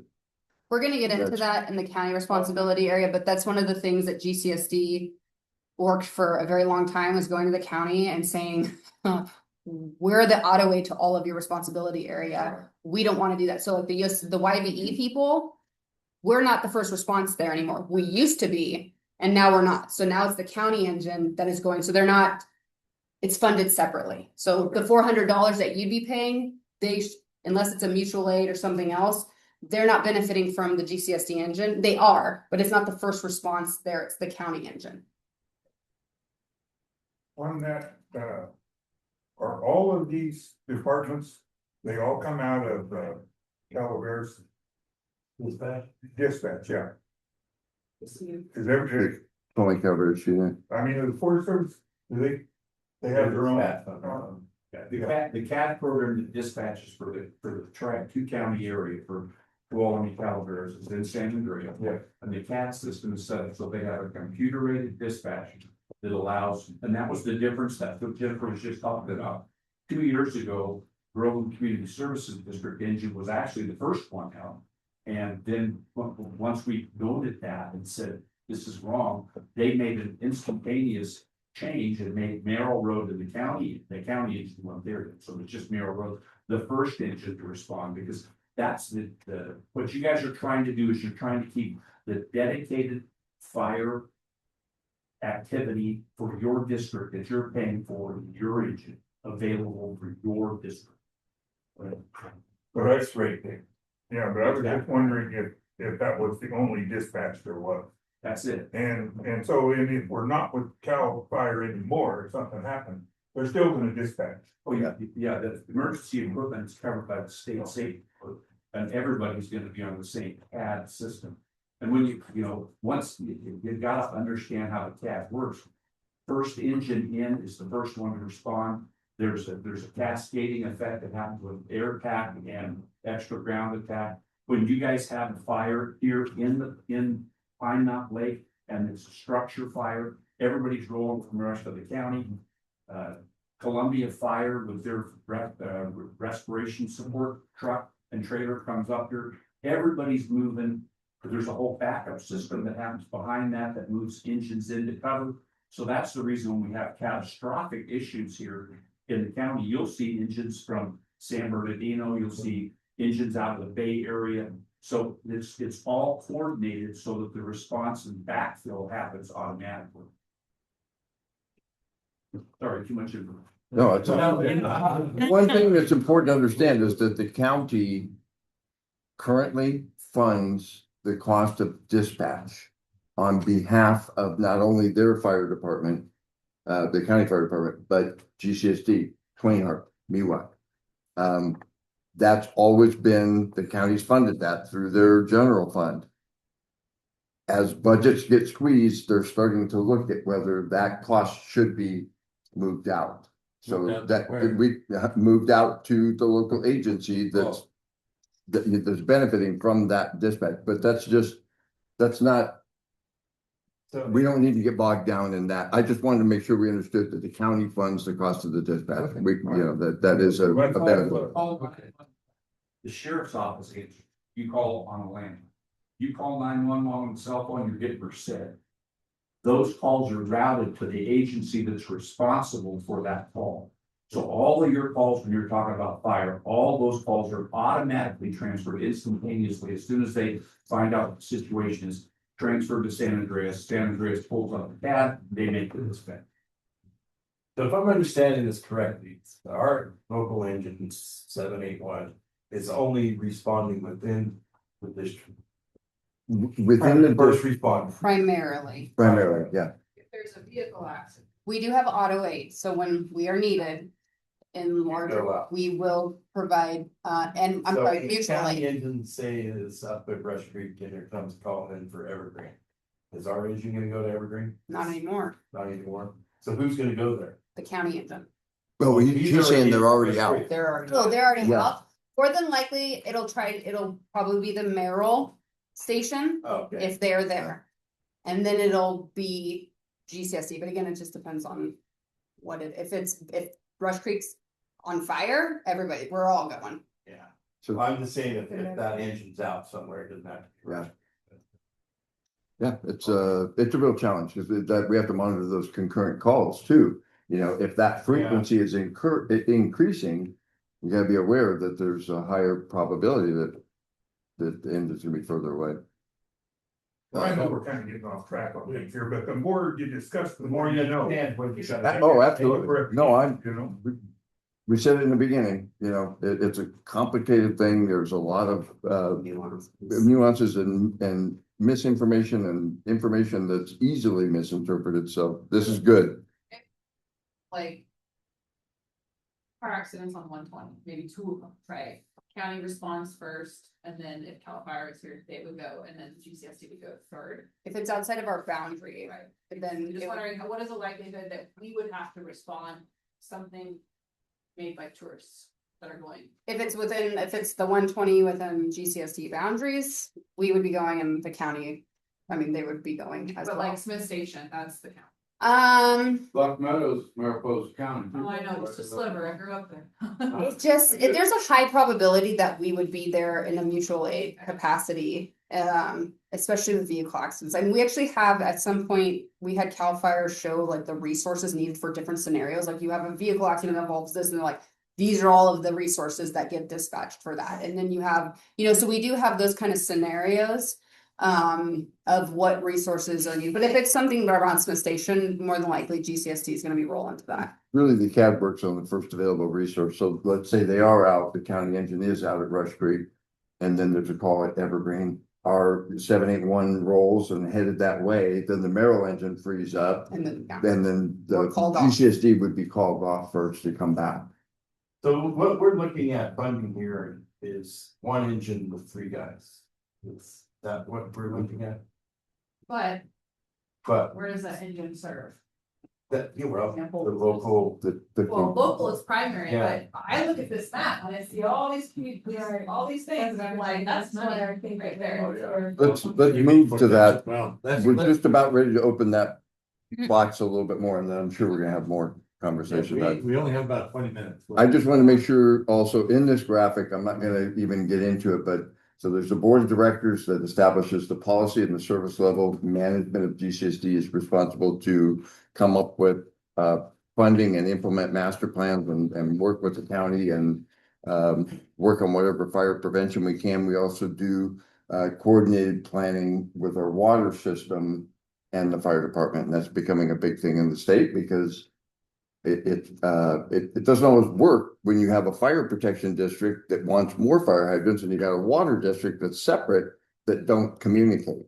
Luckily, we're under a single management, and so that's something that we do is plan for, like we put in a new water main and with additional fire hydrants and things like that. I think you have one in your front yard somewhere, but that's an important thing. And then this graph also talks about the CAL FIRE responsibility. So the other is the fire service model, which is this one, Jennifer, is that one of that? Yeah, we already kind of talked about the Amador plan. I don't think we need to belabor that unless anybody has, further questions about that, but we do have, which we've also kind of discussed is what GCSD versus CAL FIRE is, like how that relationship works. So I don't know if you want to. On Amador, I wanted to bring it up because there's been some conversations with other members of the county board of supervisors and different people from within CAL FIRE about, is there an opportunity for a hybrid Amador plan? Since the resources are there, it's open almost all year. Can there be a lower cost alternative to keep them there year round and have them dedicated when they're not on the state mission? I just throw it out there when I don't know much about it, but it's this document that's in your material just talked about what the Amador is, because it was done because these CAL FIRE stations are in these rural areas and they're staffed part of the year, and there's an opportunity to keep them open all year. I think what we're looking at is more people are moving to rural areas. Yeah, CAL FIRE is getting modified to respond to car accidents, house fires, things like that they didn't do before. Okay, we need to move along. We're not. Here we go. Can anyone cover this? We're at the number 7, the current fire service model. Yeah, I don't, I think we've kind of talked a little bit about this, like what GCSD provides. So we're the local fire service provider and contract holder. We plan, pay for, own, maintain the resources that support the service to our community. So we essentially provide the resources, CAL FIRE provides the people. So the fire station, we own and operate. We pay all the utilities, the engine, the apparatus, anything that's not providing the personnel, GCSD provides, but GCSD pays CAL FIRE to provide the personnel who do, all the stuff that we know that the firefighters do. So for some people, it's a little bit confusing. They don't understand. They think, oh, there's CAL FIRE there, and then there's GCSD. They don't understand that they're working together in a partnership for the services to be provided, and then confused about who provides what. So anything that goes on the truck, we pay for, turnout Yep. gears. Yep. Yep. Everything. All that. Yep. All All the- the tools, if they get a new Matra, cutter tool or breathing exhaust life. Thank you. Breathing equipment, any of that. Those are all secured through GCSD. We do the purchasing. We have it as an asset for the All the district. hoses and nozzles and Everything. Everything. So it's CAL FIRE staff, by the way, the equipment's also there. It's also there. Correct. So they're just there in body only, as they say. Yep, they come in naked and we dress them and put them on our. Yeah, the important thing is to know that the local community, all of that belongs to the local community, all of that. If there was no staffing there, that is yours. It's not the counties, it's not the states, it belongs to you. CAL FIRE provides for all the workers' comp. So that was another thing I wanted to point out. One of the really good benefits with working with CAL FIRE is we had huge liabilities with pension. Yeah. That when we contracted with CAL FIRE, it stopped. So we still have an unfunded, I don't know if anybody's familiar with CalPERS, but they have issues. So there's a portion of the unfunded, they call it UAL, unfunded accrued liability. That number is not something that you pay off. It fluctuates continuously depending on how return rates come in, how long people are living. It's reassessed all the time. That is a very large obligation that the district had. When we went with CAL FIRE, it stopped. and it went away. We still have a little portion of it that were, because they worked for us for a certain amount of time and years, but it's extremely less than what it used to be. So that was a big benefit because it was, how are we gonna fund pensions? How are we gonna fund the ongoing? And then, because the way CalPERS operates is they fund what you owe now and then what you're underfunded. So we get two bills from CalPERS. Even with PEPRA, and they tried to do a Reform Act, we're still getting unfunded for that as well. So that was a huge benefit that we lost going to CAL FIRE. We also lost the insurance that it costs to, I mean, having liability insurance for, well, you have the work comp and then you have the liability. So if something goes wrong, we're on a call and we do something negligent, that was a huge liability on the district. Very expensive. CAL FIRE covers all of that. We have no liability. We don't have any work comp. We don't have to worry about human resources. We don't have to worry about training. We don't have to worry. I mean, it really is like, you know, the easy button. CAL FIRE really is as easy as it comes. The main thing that we're worried about is the funding. We need to be able to write a check to pay for the services, but all of the administrative stuff that was in the background of it, CAL FIRE completely takes care of all of that for us. Huge. Well, and it wasn't Well, even. that's why we went to, Was one of the, well, and we couldn't afford our own people Right. anymore. Yeah. And yes, those were the selling points of your UAL and all your stuff, like we take, that now becomes ours, other than that small portion that was, you know, for the time that they were employed Training, there. certification and quals and all that. Well, all of that, and even when COVID happened, so that was like a big thing we did not have to worry about that. When people, you know, you had to go home, you stay home for 14 days, and you know, when you have a limited amount of people, CAL FIRE just has unlimited resources. So we never had a hiccup in whether or not we're going to keep bodies on the engine to respond. We didn't have to worry about any of that. And I know that was a big issue for a lot of different agencies, was what happens when you're losing over 50% of your, you know, staff and then you don't have anywhere else to pull from. So those are just some of the benefits aside that a lot of people don't, like, you know, if you're not in the administration of a fire service, you don't really think about, most people just think about the operational side of it. But those are huge benefits that we have as a result of contracting with CAL FIRE. So in other words, you can look at the cost of when you did have your own fire people. Because I remember back when you did have your own fire employees compared to what it's costing to partner with CAL FIRE. Their in-house costs. Right. Compared to the liability of what may happen down the road. So that gave you a pretty good idea of what you're saving now. Well, we have the cost from 13 years ago of what it was, which wouldn't be 13 years ago. No, but you can prorate that out. Oh, yeah. Yes, We we could- could absolutely inflate those expenses. And the county did this exercise. We worked with Liz Peterson. They did an exercise because that's what everybody wants. Is it cheaper to fund our own department? And so we do have some of that information, but yeah, that we figured that's one of the questions that we wanted to have answered here was I think it's a consensus that people understand that volunteerism is not really like feasible. Yeah, it's not. Okay, so it's either we rebuild our own fire department or the CAL FIRE. Those are essentially to maintain the same level of service. So running down what it would cost to fund our own fire department is one of the exercises, if the committee is still interested in I it. think if that would have been proposed maybe with this last election. We might not be sitting here now. People might understand a little more that they still wouldn't be happy about paying for the outside of the red zone. But I think they would have understood more about what you were trying to accomplish. If you would have had this comparison chart of what it did cost when you had your own people compared to what it's gonna cost to be in bed with CAL FIRE. It would have made a difference probably in a lot of people. If it was cheaper, but if it wasn't, it's probably not. Well, at least you would know the dynamics of what it does cost and what it costs you to have your in-house employees compared to. Let's say we got to sign another contract. You know, that's an excellent point. And I think that's one of the reasons we're here as a committee. Absolutely. Exactly. We'll look at what went wrong with how we communicated what really needs to happen. Well, it's the same old thing. What went wrong was there wasn't enough money for TCSD to keep funding. Well, that's the, And so the that's next the bottom step line. was to bring in CAL FIRE, yeah. or the only step at the time was to Yeah. bring in CAL FIRE. Yeah, I mean, everyone writes these, you know, I love firefighters because they put out the fire. Well, let's open your wall a little bit. Yes, share the love. Yeah. Okay. So where are we I now? have a quick question Yeah. on.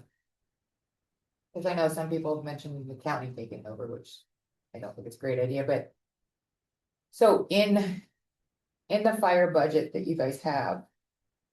There's administration costs and all that stuff, and I know it's a shared, it's like whoever's working on the fire department, so it's partial of their. I'm explaining that, Yeah, right? you are, that's one component of it. So Yes. we have like the guys who work on the engines, and then you have an administrative Right. allocation. So They're not charging for a full administration person, just a Right. partial of that, whatever they're working on. And I don't know, I looked, it's probably somewhere around $200,000 a year. But if the county takes over. That money goes away from GCSD. Obviously. The wages are not gonna be cut down for the person, and it's gonna be now billed to water, sewer, whatever. Is that something that GCSD would be able to handle? Without more water and sewer rate increases? Am I making sense? yeah, she's saying if those wages had to be shifted over into the other service funds, is it just something that is? Yeah, let's, I mean, we just kinda let's, kicked it. we'll make sure we address that when we get into the financial stuff. Okay, Because I mean, they're having a lot of questions that come up of, what are these administrative costs and, how do they come into play? there's got Yeah, costs. right now, we have the overall administrative cost, of operating the district. And then they're split between the services. If one of the services goes away, it just depends on if that, for example, there's 5%, the fire department pays 5% of my salary, for example. Okay, Right now, we're putting in about 30% of our time, maybe 40% of our time, over the next year. But some years it's less. So that 5% number is realistic, where the majority of the work has been in water and sewer, and then 1% to park. But we'll talk about that, and then, because if the fire service went away, you're it not gonna doesn't, take your 5% away. You were no, gonna- it's just gonna be split between, right, yeah, And just some historical context with that. So that was something that really came on when Pete came on, because that wasn't happening previously with staff, and he's saying, well, who's paying for fire? Why are there Right. no staff time in fire? And it was like, well, this is just how historically it's Yeah. been split over. And then it comes to the point, well, that's not The way it's legal, done. because water can't pay for your time Right. in fire services. So this is something that's been the last 8 years, I think, that there's. I'm just saying, I don't wanna eliminate one problem to cause another problem that. Oh, anyway. it's yeah, just something that- we'll look at all of that. Unfortunately. Yeah, Okay. we're running out of time. Didn't realize you'd be full hours, but. I'll plan it for next. Thank you. Thank All you. right, thank you. So included in the pack were the deployment standards, already talked about those, but they're good to understand as our measuring stick. The staffing, there's a document in there that talks about the transition to 3.0 staffing. Again, if we have questions about it, we can raise those to answer in future meetings. And it does have the expense in that as well. Exactly, and it seems that, I mean, it's gonna happen regardless, but Well, it's gonna happen. Right. yeah. If we can fund the contract. If we can't fund the Exactly. contract, then yeah, it's not happening. But just for transparency, we have the whole sliding scale of what the end result looks Yeah, like. right. Where we're at right now to where it'll be with the full 3 bodies. And did everybody understand this? Like how the 3 on works? Yeah. Okay, Yeah. perfect. Then I'm not gonna go on. So jump on to the next graphic. This one? You talking about the county No. timeline? No. We're County engine yeah, we're timeline. moving past the 3.0 staff. Okay, so this is important to understand, because it's one of those things where we look at it and we say, we fought like nuts to try to get the county to cover the area outside the district boundaries. We had these resorts coming in so fast, they were coming in with applications. The planning department at the county would come back with an environmental analysis and evaluate the services provided to these projects. And they would say Palmy County Fire is gonna respond, GCSD is gonna respond, Forest Service, CAL FIRE, blah, blah, blah, blah, blah. And there's no impact by putting, 500 people in a single location out there. And at the time, GCSD engine was the only engine here. Except for the CAL FIRE engine, we've already talked about their mission and everything else, but that 2-person engine, if there was a call at Evergreen, was gonna respond.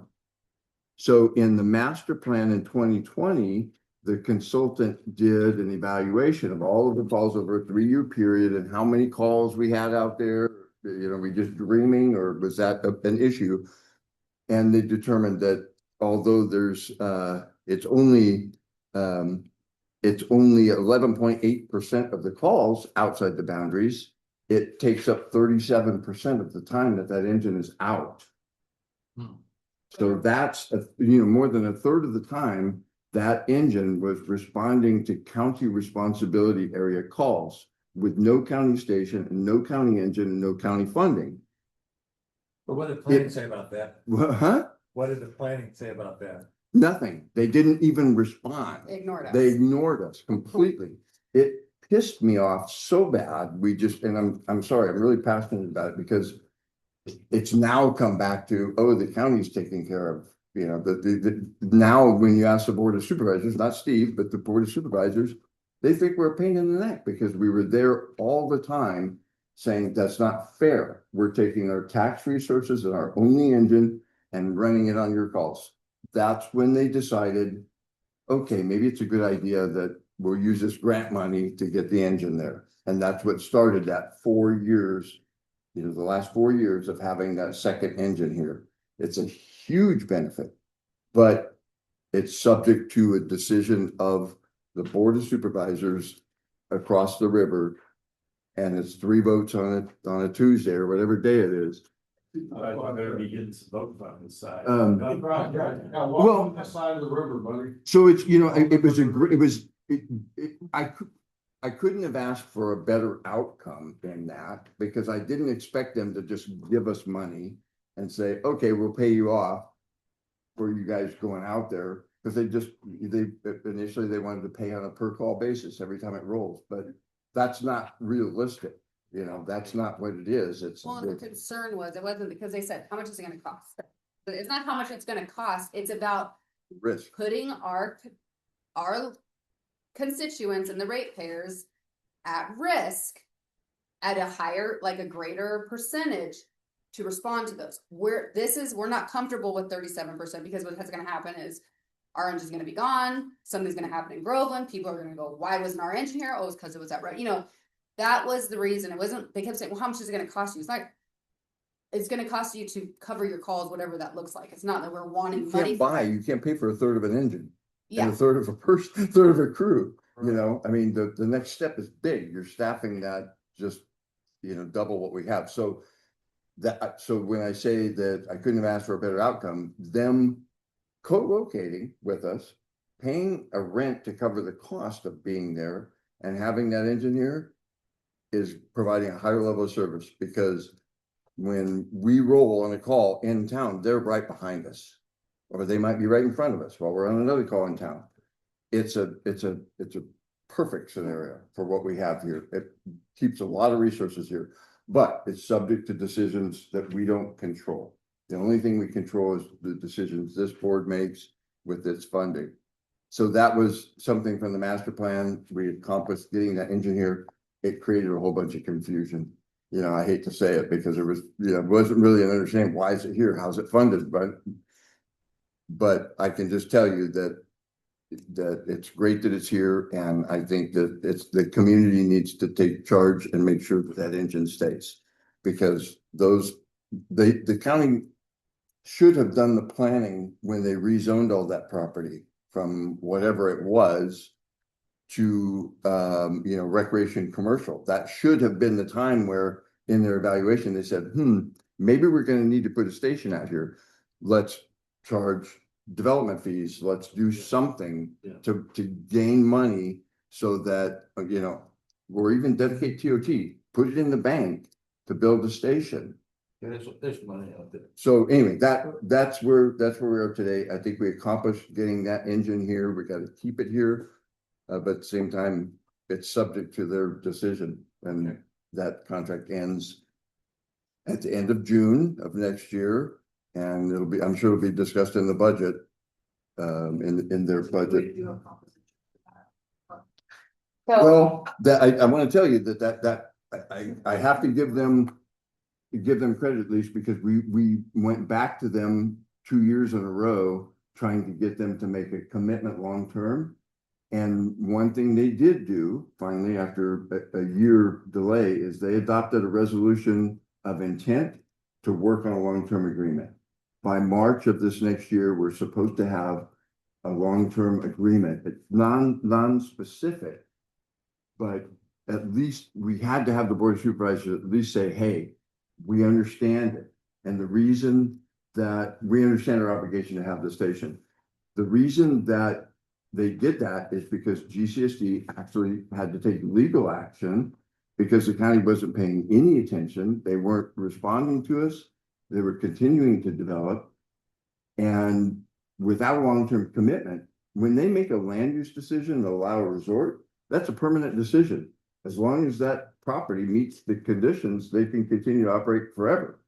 If there's no commitment for the service alongside that, then at some point in the future, that burden can fall on us. So that's why that agreement, the long-term agreement is so important. And I think we're gonna have a tough time doing it, but I think, that was a big step and hopefully they'll keep it up.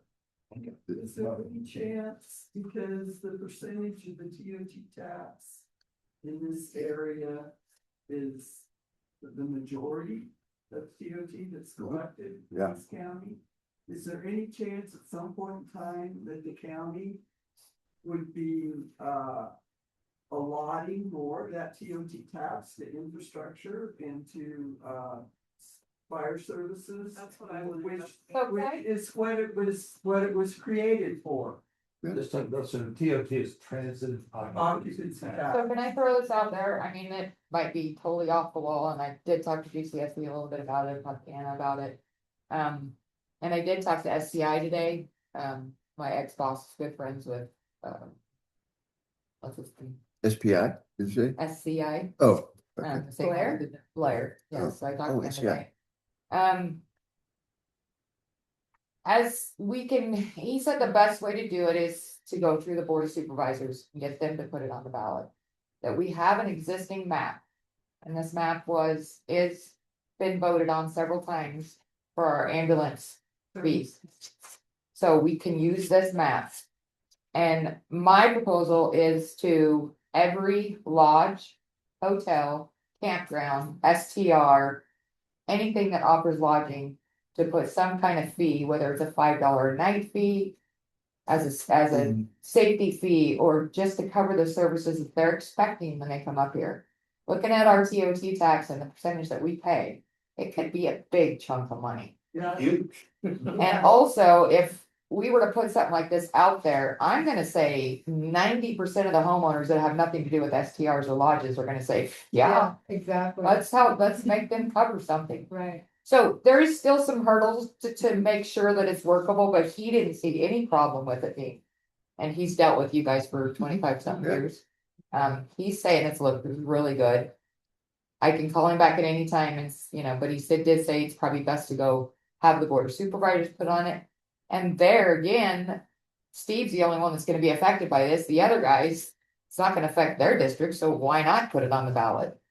It's not, Right. wouldn't be something until probably March of 2028, which again, he said, we're going into fire service or season at that point. Let's push that and say, let's cover this, and then you don't have to wait a whole another year to get funding. It's a lot of work to be done, but. Yeah. Right. That's a good idea. Direction to steer in. I think it is. My question with parcel taxes, like it's one thing, yeah, they're collecting all this, and then there's TOT, right? But where's it coming back out? Where's Yeah. it going? That's what I want. And it's gonna be a fight to get the county to say, okay, we'll give you another thing, Agreed. but if we write this up, that this covers our district. Exactly, that's. We can write it up however we want it to be worded. dedicated. Yeah. I'm feeling more optimistic about this committee in terms of the success of ideas that we have for funding. And We definitely need to look at it. Well, It- time, it's- but I think that's one of the great products we're gonna have is a Yeah. report on workable, realistic funding sources. That Now, was the problem I had with your calendar a little bit, was it seemed like it drug it out. Where we really need to have something by the end of this year, get it to the board of directors, Yes, I supervisor, I agree. mean. I just think we need to move along a little faster, and I'm not saying get rid of all your information stuff, because it is important. But I really wanna work, I joined, because I wanna work on the problem, I wanna Mhm. fix the problem. That's a great idea. But Jennifer's looking at her watch. I'm looking at my watch. No, no, mine just, it wasn't time, it said you need to move. Okay. So I wanted to say on our proposed work plan that perhaps the October meeting about lessons learned. Can we do that later? Can we jump into the funding? We can, and- absolutely. Absolutely. We can, that's what I was saying, this is Yeah. just, Yeah. it was just to let, Some like, that's, well, we're gonna, I think we're digging into finances the next meeting. yeah, Yeah. So the next meeting is going to be I'm digging fine into with the that. funding, the expenses, the revenue, Yes, everything. So, Yeah. so, because in order to know what you're asking for. we want to keep everybody interested and motivated. Okay. October. It's all information, don't- The funding. Yeah, last time here, I had no idea. Yeah. I do now. Well, because after there's a a recommendation, when they're saying, you know, is there an alternative way, this and that, then there's an understanding of how the services are, so it's not. You know, you can answer that question of actually, no, you looked into that, and this is the, you know, without this, you wouldn't know that. Cause you get this question, well, why can't the state take it over? We just ran that down, right? Before we I think the adjourn. area Oh, needs there to you get a lot more aggressive about the TOT. We have just been rolling over about that. Yeah. All through Hawk's term, she never fought for us for TOT. We just all sit there and go, oh, well. Well, I agree with you, you know, for us, we need the community. Cause GCSD, we can talk till we're blue in the face, it took us 5 years to get a county engine here. I mean, we had to sue them in order for them to actually do something. That's why we want this Well, you should committee and we ask us. want. No, honestly, Hey, you think You know? people have good intentions. You really, you think that it's like, but I'm we- gonna present you a map and go you're gonna see, yeah, you have a you know? responsibility and they're gonna do it, but that, man, I'll tell you, that this. And this board of supervisors is not uncommon throughout rural California. It's, you know, it's always a challenge, especially when you're remote. Yeah.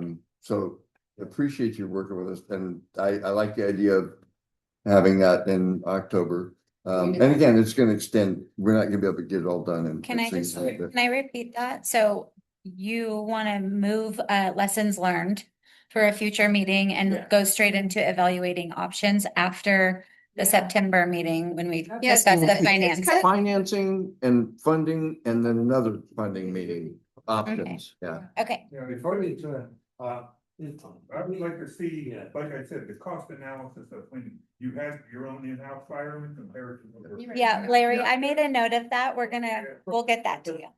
When you can look at something black and white like that, it tells you what you're up against. Yep. Absolutely. You know, and I think that's pretty important to know exactly. How much money we need, and then the process of how are we gonna get it? Yeah. And there you have a Yeah, very valid idea, because this area just keeps expanding and changing, and doing, but I think. the demands are. good thoughts. Yep. Any other thoughts? We have a couple items about what people we've talked to and items for future meetings. We've talked about future meetings. Is there any significant conversation you've had with someone that you think is important to share right now? Or should we just adjourn? Probably doesn't have anything to do with this committee, but we are getting ready to, we are gonna try to put on a debate for the upcoming boards. Oh, forum? Yes. Board It'll forum? be towards the end of August. Oh, okay. What time is your meeting tomorrow, your board meeting tomorrow? at 9 a.m. Right here. Oh, yeah, that's what we need to talk about. Are we having Jeff? I assume that Jeff would give, I don't know if that, Okay, sure. Okay, Yeah, if that's, okay. man. Well, I've talked to a few people, you know, one of my best friends voted against it. I said, do you have any ideas? He goes, nope. So, They just didn't wanna pay for it, which I mean, yeah. no, and so that's why I'm really glad we're having this group, because you got great ideas and I think we'll work out something. We may have to put a little squeeze on some people, you know, with the money, but I think we'll get. Oh, there's no doubt, there's the money's out for Yeah. this guy, go get it. Yeah, I mean, it's Yosemite, you know. We just need to see what else we can kind of Jeff. fund with it before we go into the topic there. You have a hand up behind you. Oh, I'm sorry. Sorry. You guys are getting really quiet now. I just wanna say how much I appreciate each and every one of you for representing all of us out there. There's an empty chair. Yeah. But you need to find somebody to fill that, that's for sure. I want you to know how much we appreciate. And I didn't come here today to throw rock, I came here today to try to help. You did. Every one of you around this table know 100 people, and if you influence those 100 people, and they give you suggestions. And you bring those back in here, and you put together your thoughts and your plans. It's gonna work. I just wanna tell you, I think what you're doing is perfect, and you're moving forward, and I just appreciate you. Well, thank you. I agree. Thank you. That's encouraging. We have a little too much personal stuff going on. So it's pretty difficult for us to dedicate time like this. Speaking of personal, we're raising money for Madison. I'm going birthdays. to guess. So, you might see sales. I did too. All day long. I just found out. Okay, meeting is. I- Okay.